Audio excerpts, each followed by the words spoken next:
Are you doing some research online because you're considering whether or not you should have that back surgery? Or maybe you've had back surgery and now you're just wondering what other people's stories are. If that fits who you are, then this video is for you. This is my 1 week update after a lumbar spinal fusion of my L5-S1, and I'm so excited to share with you how this week has gone, how I'm doing, how the surgery went, all of the things, because I know for years when I was researching whether or not to have surgery, I watched a lot of these videos from people's updates. So it's my turn. I get to share with you what is going on, and hopefully you will find this information helpful and hopeful. So I'm Desiree Swift. I usually do a lot of faith-filled content about Bible teaching and Christian living and how to have hope when life is hard. So you can find those other videos on my channel. You can also, down below in the description, I'll post some other previous videos I did for my pre-op preparation videos to help you if you're in the pre-op stage. So today marks exactly 7 days. I was right now 1 week ago being wheeled back into the OR for surgery to have my L5 fused to my S1. It was a 360 lumbar fusion, meaning front and back. They did the front for a few hours, and then to take out the little bit of disc I had remaining, it was mostly bone on bone. They put in a really great cage and some cadaver bone to help fuse all the bones together. And then they sewed that up, flipped me over, and then did some instrumentation, minimally invasive. So 2 little scars instead of 1 really big scar. 2 little incisions. They used some tubes to go down through the muscle, not cutting the muscle. They just separated it and then stuck those little tubes down and did all their work in there. It's amazing what they do. So I am, like I said, it's been a week. It's been a week, and it's pretty astounding what God has enabled me to be able to do in this week. I just got back from driving again, which is cleared by the surgeon. I just got back from a grocery store trip with my daughter, doing all of the bending, lifting, and twisting. I'm not doing any of that right now. But then they, like I said, went in through the front, went in through the back, stitched me back up.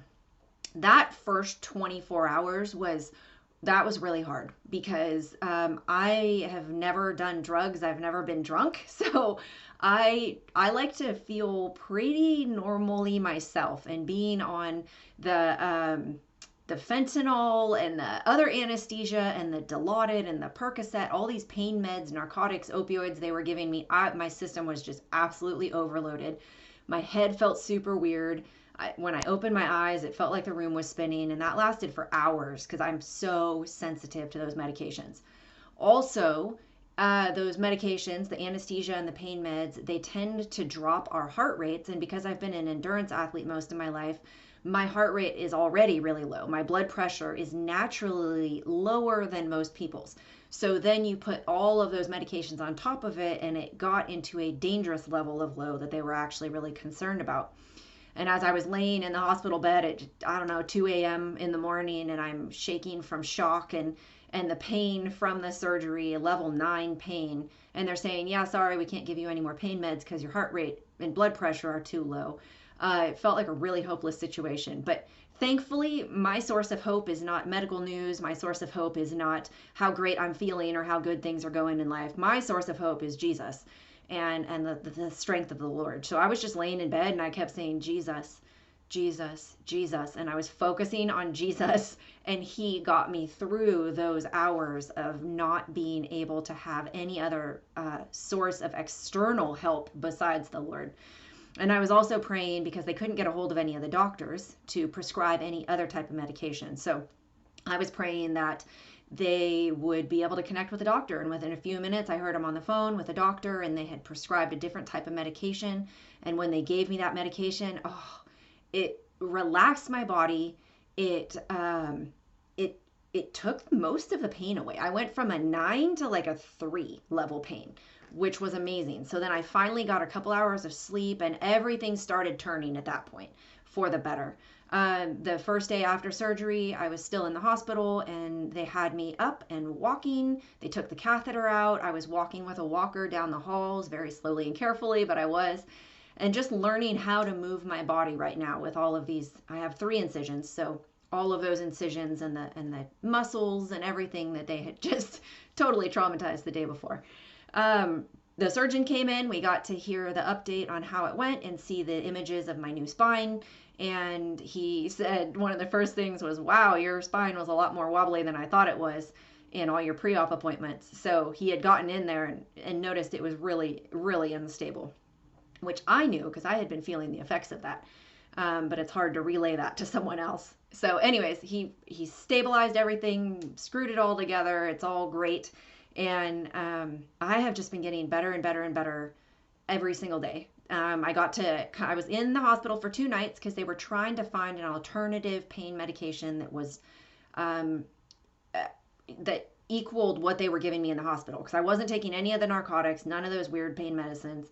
It was like a super ibuprofen. And I know some of you are probably going to comment below saying, oh my gosh, ibuprofen is contraindicated for spinal fusion.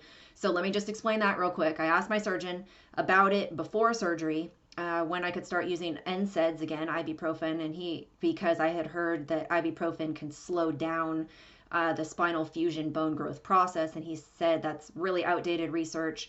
I went home and did my own research after surgery and found some recent, within the last couple years, meta-analysis of over 500,000 research studies that show that there is not actually a direct connection between ibuprofen or NSAID use and delayed spinal fusion. Some studies show there is, some studies show there isn't. So there's not a strong enough, significant enough correlation to say that it's actually bad. And that was the medication, a super NSAID, that was calming my body down and helping with the pain.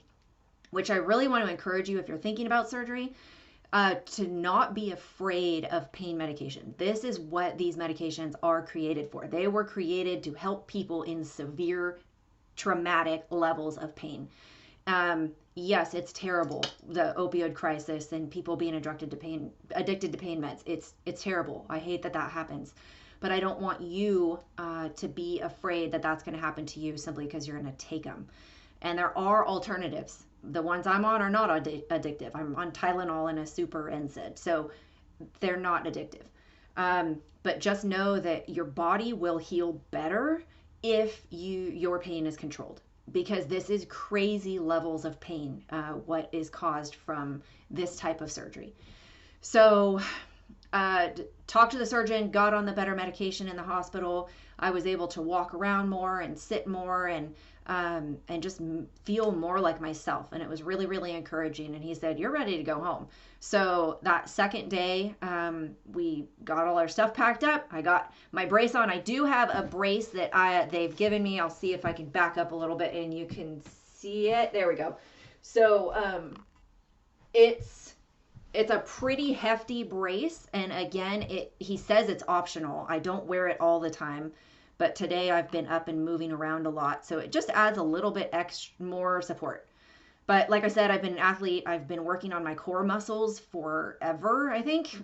So my core is pretty strong all by itself. I'm also younger. I'm younger than a lot of people that get this. I'm 44. I actually turned 44 the day before my surgery. I feel it was a gift from the Lord. And So I have those things going for me. I don't smoke, I don't drink, I eat healthy. I've been an active athlete for most of my life. And I was practicing. I was doing a lot of research. I was practicing log rolling in bed and practicing how to use my legs to get up and out of chairs. And I also had asked the Lord to replace any fear or apprehension I had about the surgery, to replace it with excitement, which he did. And I went into that OR excited to hopefully get my active life back, which my surgeon strongly believes. He has hundreds and hundreds of patients that are back to backpacking and running and cycling and doing all of the active things in their life that they love to do. So I'm also very aware of adjacent segment disease, if that's a fear of yours. And I just came to the conclusion that if I can do something that's going to give me an 80 to 90% success rate and a chance of being active again, and it may also increase my risk of my joints above and below the fusion eventually wearing down a little more, well, then hopefully I have 10, 20 years of good times. And then we'll address that issue when it happens. But if I was just to stay in the condition I was in, that's not a great quality of life that I was facing with not being able to do any of the things that I loved. So I was kind of dreading the car ride home, thinking, oh my gosh, it was only 25 minutes, so that's not bad. But it wasn't bad at all. I had no extra pain being in the car, and we got home, and I was sitting up the whole time, and got home and sat on the couch and walked around, and it felt so great to be home. And then each day at home has been better and better and better. And I have a walking pad. It's like a little treadmill, because if I walk out my front door, we go up a hilly driveway, and then I have a hill going this way really steep and a hill going this way really steep. So I don't have any place around my house. I can just leave my house and walk level. So this walking pad's been super helpful. I actually have a walker that goes over the walking pad just to give me a little extra stability if I need it. But the only time I used the walker was in the hospital. So I haven't used the walker at all at home. And I am taking things more slowly. I'm being more cautious. I am not being crazy adventurous. I'm just walking around, and I'm not doing any bending, lifting, or twisting. I have my family that's here that's helping me, my great husband and 2 teenagers that are getting ice packs and all sorts of things.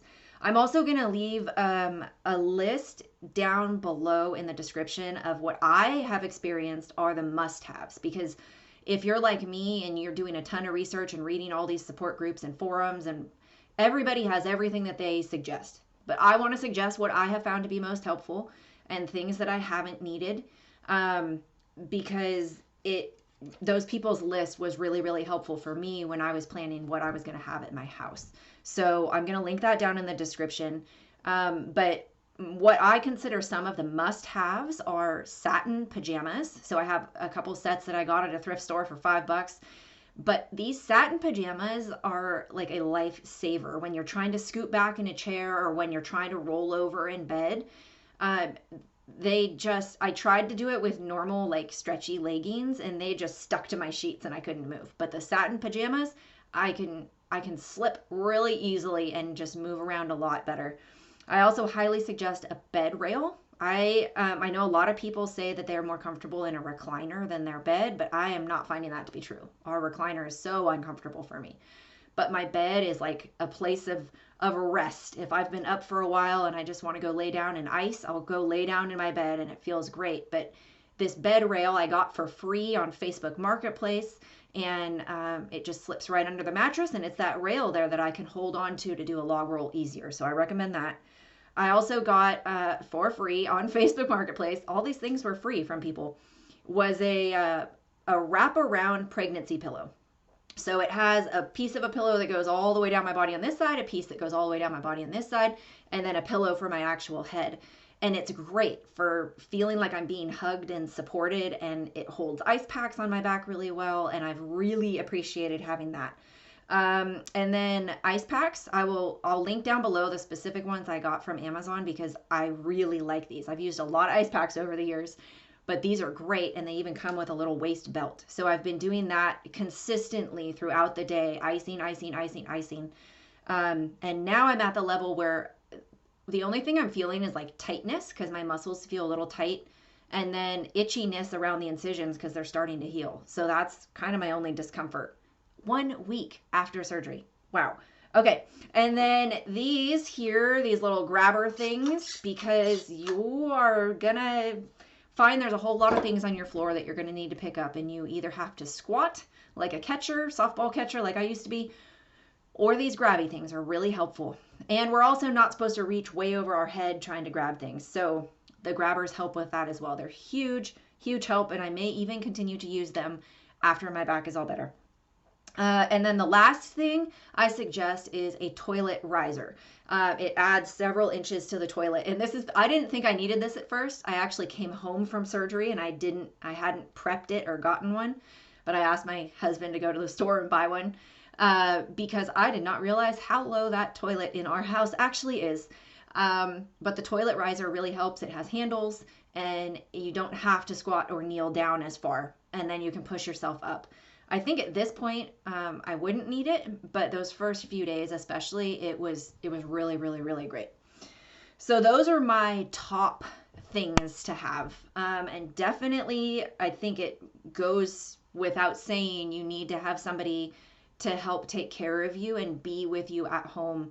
I would suggest at least the first week, whether it's a neighbor or a friend or a family or a spouse or older children, just have someone that you can rely on to be there in case you need them.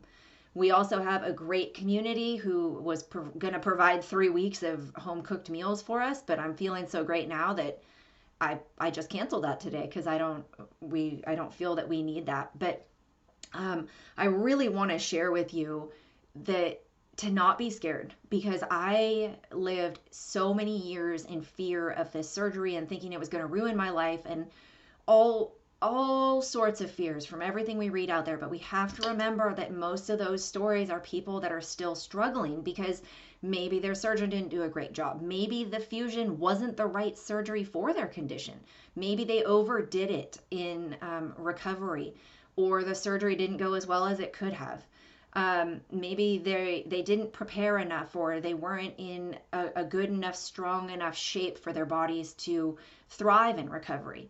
I don't know. I don't know anybody else's personal situation, but I do know mine, and I know the preparation I did and the research I did, and got partnered. God led me to one of the best spine surgeons in the country who's leading the minimally invasive techniques. He's super knowledgeable, so personable, so confident, so kind and compassionate, treats each patient like an individual. And I am just blessed beyond blessing with him and his team, his whole office team. So do the research, try to get as healthy as you can before surgery, but I would suggest not delaying it. I had 4 separate surgeons tell me that the fusion was the answer to my problems and that I could get my active life back, but I lived in fear of the possible bad outcomes for years and years and years. And man, I could have been running and biking and hiking and backpacking again by now if I would have done it sooner. But again, I'm not a doctor. I am not telling you what to go do with your body. I am just sharing my story of what the journey I've been on. And also, I give all glory and honor and praise and credit to the Lord. I don't know what your faith stance is, but for me, I know God has had his hands in this entire planning of the surgery and who should do the surgery and how it was done and the date it was done and the recovery. I know he's taking care of me. And if you don't know the Lord, then you can message me. I will pray with you. There's really a hope that he gives us that the world can't give. And I even have a book about that. I'll link down in the description. It's called Hope When Life is Hard, How to Restore Hope in Your Suffering. Because I know that I've suffered for many, many, many, many years with many things, but my broken back being one of them.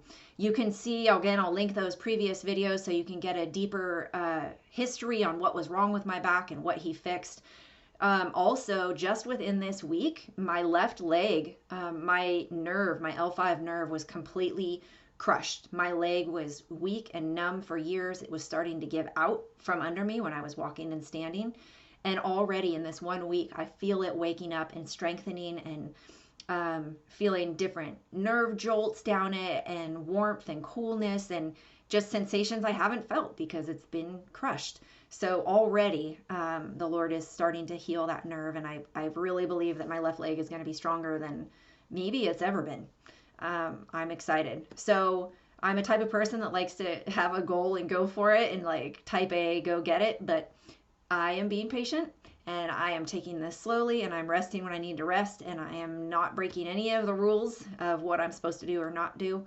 And I'm just so encouraged at where the Lord has brought me so far in just a week. So I wanted to share that hope with you and maybe help aid you in easing some fears or some stress. Feel free in the comments section below to ask me any questions about my surgery or my back prior to this, or any other tips or suggestions or what's helped or what hasn't.